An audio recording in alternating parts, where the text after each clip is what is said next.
मतलब एमएलए किसी भी ग्राउंड पे जाता है, वो बड़े से बड़े ग्राउंड पे जाता है, लेकिन इतना जल्दी उसका बेल हो जाता है। और भी कई ऐसे वाक़यात हैं जो फ़ौरन बेल हो जाता है, लेकिन उसी के साथ हमारे खालिद साहब से लेकर डॉक्टर कफील से लेकर और एक दो जो सोशल एक्टिविटीज़ हैं, ज़रा से कुछ बात बोलते हैं तो ज़ाहिर तुझे धारा के साथ अंदर डाल दिया जाता है और बेल के बारे में प्रोसेस ही चलता है। कुछ ना कुछ तो हिंदू मुसलमान हो रहा है, और जहाँ तक हमारे मोदी जी का कंट्रोल है, वो ऑलरेडी हिटलर की तरह सब कंट्रोलिंग उनका चल रहा है, इसमें कोई दो राय नहीं है। मुझे लगता है कि ये बात बोलने के बाद शायद मुझे भी कहीं ना कहीं फंसा, लेकिन हमें इस कहीं शक में ना डाल दिया जाए कि देखो हम मस्जिद से 2 माइक उतार दिए हैं, मंदिर से 2 माइक उतार दिए हैं और संविधान को मान रहे हैं, तो बहुत अच्छी बात है। अगर ये चलता है तो ठीक है, लेकिन हम लोगों को शुरू में ये लॉलीपॉप तो नहीं दिखाया जा रहा है कि देखो मस्जिद से भी उतार रहे हैं, मंदिर से भी उतार रहे हैं। मस्जिदों के खिलाफ तो फैसला आ गया, मस्जिद को चेंज करके दूसरा चीज बना दिया गया और उसको पार्लियामेंट में मेंबर बना दिया गया। तो चिकन ले जाएंगे तो चिकन को बीफ के नाम दे देंगे, क्योंकि मेन क्या हो ना, नीम हकीम खतरे जान, यानी एमबीबीएस डॉक्टर बहुत आ गए हैं। वो एक एमबीबीएस फिल्म आया था ना, अभी उसी ढंग के लोग आ गए हैं, वो हर चीज को वो कह देंगे बीफ है। योगी जी जो काम शुरू किए हैं, मस्जिदों में 2-2 जमातें हुई हैं, मंदिर से भी माइक उतारा, मस्जिद से भी उतारा, अगर इस तरह करिएगा तो योगी जी मोदी जी चलेगा, और योगी जी और मोदी जी अपना पुराना डंडा दिखाएंगे, हम लोगों को वो डंडा पीछे से मारेंगे और सामने से ये वाला शक्ल दिखाएंगे, तो 2024 में कुछ ना कुछ खतरनाक होने वाला है। मुल्क में एक तो शेरनी तो पैदा हुई थी, एक झांसी की रानी पैदा हुई थी, और मेरा ख्याल है उसके बाद अभी एक झांसी की रानी ममता बनर्जी भी बन रही, फिर वो हिंदुस्तान नहीं हो जाएगा, कोई और स्थान हो जाएगा। तो जहाँ तक नोट कि ऐसा है कि नमाज नहीं पढ़ना है, बीफ नहीं खाना है, कुछ नहीं करना है, लेकिन मैं बीजेपी वालों से पूछना चाहता हूँ, कलकत्ते के बड़े बाजार में जब आपको कपड़ा खरीदना है तो मुसलमान के यहाँ से खरीदना है। उस टाइम तो मुसलमान, उस टाइम तो हिंदू नज़र वो नहीं आते हैं। अच्छा, मुसलमान के यहाँ जाना है तो कम से कम सवई का सामान लेना है या फ्रूट लेना है तो वो मुसलमान से लेना है। और एक चीज़ और है कि अगर उनके घर में कोई अच्छा प्रोग्राम होना है तो मुसलमान के हाजी साहब के यहाँ से गोश्त जरूर लेकर आना है। द इंडियन खबर, सच आपके सामने। नमस्कार, आदाब, मैं रजा अंसारी और द इंडियन खबर पर आपका स्वागत है। एक बड़ा महत्वपूर्ण मुद्दे पर आज आपसे बातचीत करने आए और हमारे साथ इसाक साहब है, जो कोलकाता के एक सामाजिक कारकुन के तौर पे काम करते हैं, बहुत बेबाकी से राय रखते हैं। मुद्दा सबसे महत्वपूर्ण ये है कि जिग्नेश मेवानी जो दलित लीडर है, कांग्रेस के इंडिपेंडेंट एमएलए जिसको कांग्रेस सपोर्ट करती है, और उसके साथ ही साथ वो जो है 2 मामले में गिरफ्तार होते हैं और दोनों मामलों में बेल हो जाता है। 19 अप्रैल को उनको जो है गुजरात से उठाया जाता है आसाम पुलिस द्वारा। फिर उसके बाद पहले तो कोकराझार में उनके ऊपर एक मुकदमा दर्ज होता है कि प्रधानमंत्री नरेंद्र मोदी के खिलाफ उन्होंने आपत्तिजनक ट्वीट किया। दूसरा मामला फिर उसके बाद जो है बारपेटा डिस्ट्रिक्ट में एक महिला पुलिस ऑफिसर को उत्पीड़न का मामला दर्ज होता है। दोनों मामले में उनको बेल हो जाता है और फिलहाल जो है वहाँ से अपने घर आ जाते। उस पर के बाद जो है जिग्नेश मेवानी ने कहा कि भारतीय जनता पार्टी इतनी गिर गई है कि महिलाओं का इस्तेमाल कर रही है और लोकतंत्र का जो है हमला करने का या लोकतंत्र को कमज़ोर करी। मगर इसी पीछे का और पहलू ये है कि मुस्लिम लोग सोशल एक्टिविस्ट, चाहे वो उमर खालिद हो, शर्जील इमाम हो, या उसके अलावा खालिद सैफ़ी हो, फिर उसके बाद मीरान हैदर हो, और न जाने सिद्दीक कपान हो, ये सारे लोग ऐसे हैं जो 2-2 साल से जेल में है, ना इनका मुकदमा चल रहा है, ना इनको जो है मुकम्मल परिवार से मिलने का टाइम दिया जाता है। तो इसी पर बात करेंगे कि क्या न्यायपालिका में भी हिंदू मुसलमान चल रहा है और न्यायपालिका भी क्या हिंदू मुसलमान के तरीके से काम कर रहे हैं। तो सबसे पहले इसाक साहब, तो आपका बहुत धन्यवाद है, स्वागत है। सबसे पहले ये जानेंगे कि ये जो बेल सिस्टम आप देख रहे हैं, तो इसको किस तरह से देखते हैं पूरे बेल प्रक्रिया को? जिग्नेश को 7 रोज के अंदर दोनों मामले से जमानत हो जाता और रिहा हो जाता। ये आपका क्वेश्चन बहुत बेटर है कि जहाँ तक हम लोग अपने मुल्क के संविधान को मानते हैं, अपने कोर्ट को मानते हैं, लेकिन साथ साथ अभी ये देखने को मिल रहा है कि कोर्ट से भी कहीं ना कहीं मतलब भावना अलग नज़र आ रही है। क्योंकि मैं देख रहा हूँ कि डॉक्टर कफील साहब हैं, खालिद साहब हैं, जब इन पर मामला हुआ है तो आज कई सालों से चल रहा है। और भी 1-2 हमारे मुस्लिम एक्टिविटीज़ हैं जो मतलब वो सेंट्रल जेल में बंद हैं। मुझे इस समझ में नहीं आ रहा है कि आखिर हमारी हुकूमत तो हमें परेशान तो कर रही थी, लेकिन हमको अपने कानून पे, अपने कोर्ट पे बड़ा भरोसा था और अभी भी भरोसा है। ये आखिर कौन रुख में जा रहा है?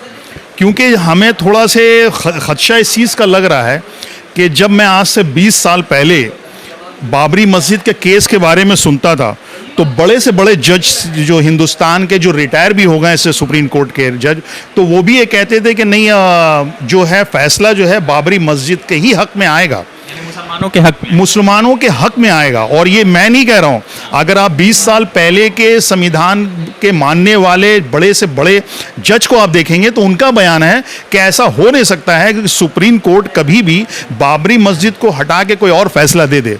लेकिन बाबरी मस्जिद का फैसला आ गया और हम सब मुसलमानों ने मान लिया। तो ये थी हमारी एक स्टेट पर, यानी था कि हम लोग इसको मान ले रहे थे। लेकिन आज हमें अपने हुकूमत के किस पर भरोसा नहीं रहते हुए, अपने कानून पे भरोसा रहते हुए, हमें ये चीज़ का थोड़ा सा खदशा लग रहा है कि अब हमारे लोग जो अब अंदर जा रहे हैं उनको कहीं से अब रिहाई का कोई जरिया नज़र नहीं आ रहा है। क्योंकि जब एक कांग्रेस का ही कोई मतलब एमएलए किसी भी ग्राउंड पे जाता है, वो बड़े से बड़े ग्राउंड पे जाता है, लेकिन इतना जल्दी उसका बेल हो जाता है। और भी कई ऐसे वाक़यात हैं जो फ़ौरन बेल हो जाता है। लेकिन उसी के साथ हमारे खालिद साहब से लेकर डॉक्टर कफील से लेकर और एक दो जो सोशल एक्टिविटीज़ हैं, ज़रा से कुछ बात बोलते हैं तो ज़ाहिर उसे धारा के साथ अंदर डाल दिया जाता है और बेल के बारे में प्रोसेस ही चलता रहता है। ये थोड़ा सा खदशा मुझे इस चीज़ पे लग रहा है कि ये थोड़ा से हमें, हमारे जो वकील हैं, ज़रा से ये कानून पर ही चलें, अपने जहन बना के ना चलें। बात बताइए कि जैसे लोग ये कह रहे थे कि मोदी जी के आने के बाद सारा चीज़ उनके कंट्रोल में हो गया और न्यायपालिका भी उनके कंट्रोल में, बहुत सारे लोगों का मानना, और कुछ ऐसी खबरें भी आई थी कि जिसको लग रहा है कि हाँ मोदी जी सबको कंट्रोल कर रहे हैं। तो क्या इस बात को मान लिया जाए कि न्यायपालिका के अंदर भी अब हिंदू मुसलमान वाला रंग हो रहा है? न्यायपालिका के अंदर तो पिछले बाबरी मस्जिद के फैसले आने के बाद कुछ ना कुछ तो हिंदू मुसलमान हो रहा है। और जहाँ तक हमारे मोदी जी का कंट्रोल है, वो ऑलरेडी हिटलर की तरह सब कंट्रोलिंग उनका चल रहा है, इसमें कोई दो राय नहीं है। मुझे लगता है कि ये बात बोलने के बाद शायद मुझे भी कहीं ना कहीं फंसा दिया जाए, लेकिन मुझे अपने कानून पे बड़ा भरोसा है कि कहीं ऐसा ना हो कि मुझे कानून के तहत ही बात करने के लिए कहा दिया जाए और कहाँ तक मामला जाए। जहाँ तक मोदी जी का कंट्रोलिंग है, वो ऑलरेडी कंट्रोलिंग चल रहा है और मोदी जी के पीछे बहुत बड़ा प्लान है और बहुत बड़ा एक मतलब ग्रुप है जो ये काम कर रहा है। मोदी जी के डंडे से ही सारा भी, चाहे वो हिंदुस्तान का न्यायपालिका हो या आपके हमारे एडमिनिस्ट्रेशन के लोग हैं, वो उनके डंडे पर ही चल रहे हैं। तो यानी कि रंजन गोगोई साहब को राज्यसभा मेंबर बना दिया उनके अंडर जुरिडिक्शन में, जब वो जज थे उनके दौरान जो है बाबरी मस्जिद का फैसला आया जिस पर लोगों ने असहमति जताई। तो आप ये मान के चल रहे हैं कि जैसे चाहे रंजन गोगोई हो या कोई भी न्यायपालिका के नए मतलब के जस्टिस हो, वो सब मोदी जी के कंट्रोल? भाई ये तो एकदम स्टेट बात है, क्योंकि सुप्रीम कोर्ट के बहुत बड़े बड़े मतलब जज जो मतलब सुप्रीम कोर्ट के जज चीफ जस्टिस होकर रिटायर हुए हैं, वो तो बहुत से पार्लियामेंट के मेंबर नहीं बने।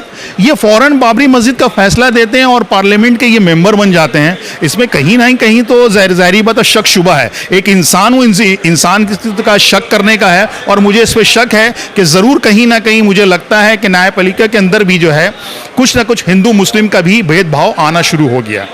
मुसलमानों को बेल नहीं मिल रहा है, तो क्या मुसलमान नाराज़ है या मुसलमान ये सोच रहा है कि भाई हमको जो है मोदी के रूल में या मोदी जी के दौरे हुकूमत में हमको बेल नहीं मिलेगा?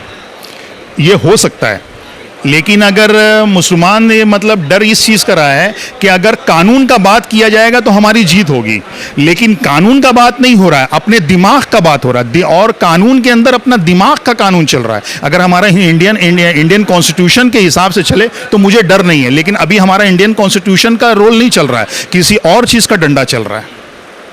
तो अभी पूरे देश भर में चूँकि रमज़ान का आखिरी वक्त चल रहा है, कुछ ही घंटे बाद हम लोग ईद की नमाज़ पढ़ेंगे, तो सवाल ये है कि क्या सच में मुसलमान जिस तरह से लाउड स्पीकर का बयान चल रहा है, फिर उसके बाद जो है अजान का विवाद चल रहा है, फिर उसके बाद बहुत सारे लोगों ने कहा कि हमको अजान नहीं सुना, और उत्तर प्रदेश में लगभग कई हज़ार मतलब मस्जिदों से मंदिरों से लाउड स्पीकर हटा दिया गया, तो क्या ये बात मान लिया जाए कि आने वाले दिनों में सभी मस्जिदों से जो है लाउड स्पीकर हट जाएंगे और मुसलमान जो है ज़ोर से आवाज़ या माइक के ज़रिए आवाज़ नहीं दे पाएंगे? कहीं ना कहीं तो खदशा है, क्योंकि जाके अच्छा इतना दिन से एडमिनिस्ट्रेशन क्या कर रहा था कि आज योगी जी का डंडा शुरू हो गया। हमारे जितने मतलब धर्म चाहे वो मस्जिद रहे चाहे वो मेरा मंदिर रहे, तो उसमें से अजान उसमें से माइक उतारने का सिस्टम क्यों शुरू हो रहा है? क्या मतलब पहले कोई और डंडा चलता था और अभी नया डंडा चलना शुरू हो गया है। तो हम मुसलमानों को तो खदशा तो ज़रूर है कि मस्जिदों से अजान देने की पर पाबंदियां लग रही हैं। ठीक है, मंदिरों से भी मतलब माइक उतारा जा रहा है। आज के बहुत सारे जुम्मे की नमाज में यूपी में बहुत जगह जो है दो दो जमातें हुई हैं, बहुत अच्छी बात है। लेकिन कहीं ऐसा ना हो कि ये हम लोगों को लॉलीपॉप दिया जा रहा है कि आज मंदिर से माइक हटाया जा रहा है और कल फिर उसके साथ मस्जिद से हटाया जा रहा है। ये हम लोगों को कि लॉलीपॉप तो नहीं दिया जा रहा कि देखो मस्जिद और मंदिर को एक साथ लेके चल रहे हैं। अगर आप इसी तरह लेके चलते हैं तो हम आपको सलाम करेंगे, लेकिन हमें इस कहीं का शक में ना डाल दिया जाए कि देखो हम मस्जिद से 2 माइक उतार दिए हैं, मंदिर से 2 माइक उतार दिए हैं और संविधान को मान रहे हैं। तो बहुत अच्छी बात है, अगर ये चलता है तो ठीक है, लेकिन हम लोगों को शुरू में ये लॉलीपॉप तो नहीं दिखाया जा रहा है कि देखो मस्जिद से भी उतार रहे हैं, मंदिर से भी उतार रहे हैं। तो इसलिए जो है अगर इसी तरह अगर संविधान की अगर बात बोली जाएगी तो हम मानेंगे, लेकिन संविधान की बात ना मानते हुए डंडे की बात होगी तो फिर तो क्या किया जाएगा। जब आदमी का जान जाने लगेगा तो ज़ाहिरी बात हाथ पर मारेगा। जैसे बड़े लीडर जो भाजपा के, चाहे अमित शाह हो या मोदी जी हो, वो तो बुलडोजर चलवा रहे दिल्ली में मुसलमान के घरों पर, मगर उत्तर प्रदेश में योगी आदित्यनाथ थोड़ा सा सेकुलर रोल प्ले कर रहे हैं इन दिनों। तो ये कैसे लग रहा है, कुछ दाल में काला लग रहा है क्या? ये दाल में काला तो है, इसलिए काला है कि सारी दुनिया के अंदर जितनी भी मुल्क है, हर मुल्क में ये आवाज़ जा चुका है कि मतलब नस्ल कशी जो शुरू हो रहा है, जहाँ जेनोसाइड जो शुरू होने वाला है, ये अक़वाम मुत्तहिदा में हो चुका है। तो और भी जगह बातें शुरू हो गई हैं। तो इसलिए है अब ज़रा से इन लोगों ने अपना सेकुलर फेस दिखाना शुरू कर दिया है। आज के जैसे यूपी में बहुत सारी मस्जिदों में आराम से लोगों ने नमाज पढ़ी, बहुत अच्छा है। अगर इसी तरह चलेगा तो ठीक है, लेकिन ये दिखा के पर्दे के पीछे कुछ और किया जाएगा तो ये हम लोग शायद कबूल नहीं कर पाएंगे। क्या अब ऐसा दिन आने वाला दिन आ सकता है कि मस्जिदों पर भी ताला लगेगा? हाँ, ये मस्जिदों पे ताला लगेगा। मस्जिदों के खिलाफ तो फैसला आ गया, मस्जिद को चेंज करके दूसरा चीज़ बना दिया गया और उसको पार्लियामेंट में मेंबर बना दिया गया। तो मुझे अफसोस है कि पुराने हमारे जितने रिटायर्ड, अच्छा एक और बहुत बड़ी बात है कि 108 IAS और जज के लोगों ने बाज़ाब्ता हुकूमत प्रधानमंत्री को लेटर लिखा है कि ये कुछ ना कुछ ख़तरनाक हालात जा रहे हैं। तो अच्छा एक चीज़ तो बताना ज़रूर है कि ये जो लोग हैं, ये लोग कोई 2-3 दिन में ऑफिसर नहीं बने होंगे। ये बचपन से मेहनत करके मुल्क में पढ़ाई करके पढ़े और आज ये रिटायर होने के बाद ये लिख रहे हैं। कहीं ना कहीं बहुत बड़ा हिंदुस्तान के लिए खदशा का मामला है। इसलिए मोदी जी अपना डंडा चलाना बंद करें और अगर योगी जी ने रैली में अगर सेकुलर माइंड हो से और हिंदुस्तान के संविधान को देखते हुए शुरू किया तो हम उनको सलाम करेंगे, लेकिन ये हम लोगों को सिर्फ दिखाया नहीं जाए, इस पर पूरा अमल किया जाए। मुसलमान क्या योगी मोदी राज में डरा हुआ है? मोदी राज में बिल्कुल डरा हुआ है। अरे काहे नहीं डरा हुआ है? आज हम फ्री किसी ट्रेन में आराम से खाना नहीं खा सकते हैं। किसी ट्रेन में अगर हमारा मुसलमान भाई है तो कम से कम अपनी दाढ़ी को छुपाता है, ये बिल्कुल फैक्ट है। मैं खुद यानी कि यहाँ से जब मतलब कलकत्ते से जब मैं अपना बिहार की तरफ और झारखंड की तरफ जाता था, तो जब मैं आज से 10 साल पहले जाता था तो खाते पीते बड़े फ्री से जाता था। लेकिन अभी जो मैं जाता हूँ किसी ट्रेन में, बड़ा सोच समझ के जाना पड़ता है। डर तो है, चिकन ले जाएंगे तो चिकन को बीफ का नाम दे देंगे, क्योंकि मेन क्या हो ना, नीम हकीम खतरे जान, यानी MBBS डॉक्टर बहुत आ गए हैं। वो एक MBBS फिल्म आया था ना, अभी उसी ढंग के लोग आ गए हैं, वो हर चीज़ को वो कह देंगे बीफ है। तो भैया हमको अपने बच्चे का जान बचाना, डर तो है, डर कैसे नहीं होगा। ये डर है तो इसका तोड़ क्या है? 24 में कुछ तोड़ वोड़ है इसका? 24 में इसके तोड़ के सिलसिले में शायद मेरा ख्याल ये है कि हम लोगों को अपने संविधान के साथ साथ लोगों के अंदर जो मोदी जैसे आज का ही मिसाल है फ्राइडे का, योगी जी जो काम शुरू किए हैं, मस्जिदों में 2-2 जमातें हुई हैं, मंदिर से भी माइक उतारा, मस्जिद से भी उतारा। अगर इस तरह करिएगा तो योगी जी मोदी जी चलेगा और योगी जी और मोदी जी अपना पुराना डंडा दिखाएंगे, हम लोगों को वो डंडा पीछे से मारेंगे और सामने से ये वाला शक्ल दिखाएंगे, तो 2024 में कुछ ना कुछ खतरनाक होने वाला है। ममता बनर्जी को ऊपर क्या लग रहा है? उम्मीद है कि ममता बनर्जी मोदी जी को रिप्लेस कर रही हैं 24 के लिए? कुछ ऐसा उम्मीद जता सकते हैं? ममता बनर्जी पे तो उम्मीद है कि हमारे मुल्क में एक तो शेरनी तो पैदा हुई थी, एक झांसी की रानी पैदा हुई थी, और मेरा ख्याल है उसके बाद अभी एक झांसी की रानी ममता बनर्जी भी बन रही हैं। अगर ये कुछ चाहें तो ममता बनर्जी के साथ मिलके और दूसरे मुल्क के जो लीडरान हैं मिलके अगर कुछ करना चाहें तो मैं उनको सलाम करने के लिए तैयार हूँ। सवाल आखिरी पूछना चाहेंगे कि कलकत्ते में जो रेड रोड पर नमाज होती है, बहुत बड़ी जमात है पूरे कलकत्ते की, सबसे बड़ी और ऐतिहासिक जमात है वो, तो कई जगहों पे लोगों ने ये लिखना शुरू कर दिया है कि रास्तों पे नमाज नहीं होना चाहिए, चूँकि वहाँ एक रोज़ ही होता है, मगर बहुत सारे लोग लिख रहे हैं कि रास्तों पे नमाज नहीं होना चाहिए। तो क्या इस बारे में किसी तरह का आप लोगों को नोटिफिकेशन आया है? चूँकि आप लोग खिलाफत कमेटी से जुड़े हुए हैं और खिलाफत कमेटी पूरा इंतज़ाम करती है जमात की वहाँ पर, तो इसका कुछ नोटिफिकेशन है? इसका नोटिफिकेशन बोल के तो कुछ नहीं है, लेकिन लोगों की तरफ से है कि रास्तों में नमाज ना पढ़ो, ये ना करो, वो ना करो। तो अगर हम जिस रोज़ रेड रोड में नमाज नहीं पढ़ेंगे उस रोज़ मुल्क का संविधान जो है वो झुक जाएगा, इसलिए कि रेड रोड अभी एक सिंबल हो गया है।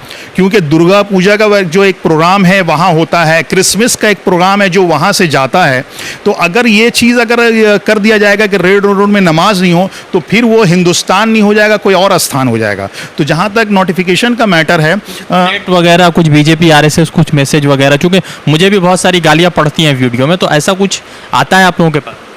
देखिए वो तो बीजेपी का जो है वो एक सब्जेक्ट है कि ऐसा है कि नमाज नहीं पढ़ना है, बीफ नहीं खाना है, कुछ नहीं करना है। लेकिन मैं बीजेपी वालों से पूछना चाहता हूँ, कलकत्ते के बड़े बाज़ार में जब आपको कपड़ा ख़रीदना है तो मुसलमान के यहाँ से ख़रीदना है। उस टाइम तो मुसलमान, उस टाइम तो हिंदू नज़र वो नहीं आते हैं। अच्छा, मुसलमान के यहाँ जाना है तो कम से कम समय का सामान लेना है या फ्रूट लेना है तो वो मुसलमान से लेना है। और एक चीज़ और है कि अगर उनके घर में कोई अच्छा प्रोग्राम होना है तो मुसलमान के हाजी साहब के यहाँ से गोश्त ज़रूर लेकर आना है, चाहे वो कोई भी बीजेपी वाले हों। ज़रूरत हो तो बीजेपी का मुसलमान ठीक है, बिल्कुल, अपना ज़रूरत है तो वो मुल्क नहीं है, वो अपना घर है। और अगर लड़ाई करना है तो वो 50 तो इशू निकाल देते हैं। हालांकि आप पूरे बंगाल के बीजेपी वालों से पूछिए ना, भैया खाने पीने में तो पूरे कलकत्ते में घूमते हो, मुसलमानों के यहाँ खाते भी हो, मुसलमानों के साथ काम भी करते हो। आज बड़ा बाजार इतना बड़ा हिंदू का एरिया है, तकरीबन 40% मुसलमान वहाँ पर एक साथ कारोबार करते हैं, आते हैं और जाते हैं। और जब वो अपना कारोबार ख़त्म करते हैं तो वो बीजेपी का अपना शक्ल बना लेते हैं। तो बीजेपी ने अपना एक एजेंडा बनाया हुआ है, ये एजेंडा जो है वो ढोल का पोल है, वो ज़्यादा दिन चलने वाला नहीं है।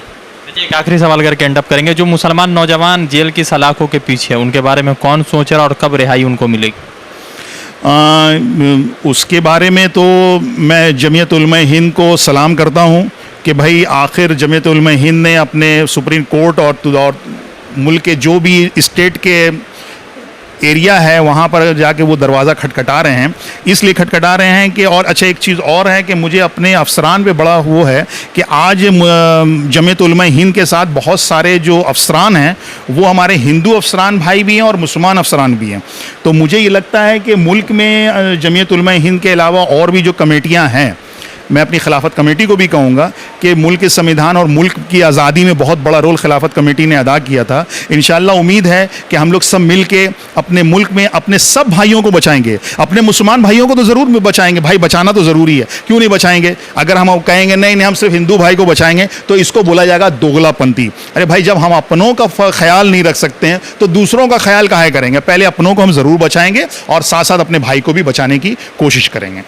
तो लगातार जिस तरह से पूरे देश भर में जिग्नेश मेवानी के समर्थक में लोग उतरे और कांग्रेस के एक बड़े युवा चेहरे में से, जैसे आप देख रहे कन्हैया कुमार, फिर उसके बाद हार्दिक पटेल, अल्पेश ठाकुर पहले कांग्रेस में थे, फिर बीजेपी में चले गए, फिर हार गए, जिग्नेश मेवानी। तो सवाल सबसे महत्वपूर्ण है कि उमर खालिद, शर्जील इमाम या फिर उसके बाद जो है मीरान हैदर, फिर उसके बाद खालिद सैफ़ी और भी जो दूसरे मुस्लिम एक्टिविस्ट है, सिद्दीक कपान, जो हाथरस कवरेज करने गए थे और बेचारे खुद जो है आजकल जो है जेल की सलाखों के पीछे हैं, तो इनकी रिहाई कब होगी और इनके लिए आवाज़ कब उठाया जाएगा, ये बड़ा महत्वपूर्ण विषय है। फिर जुड़ेंगे दूसरे अपडेट के साथ। द इंडियन खबर के साथ आप जुड़े रहे। धन्यवाद। द इंडियन खबर, सच आपके सामने।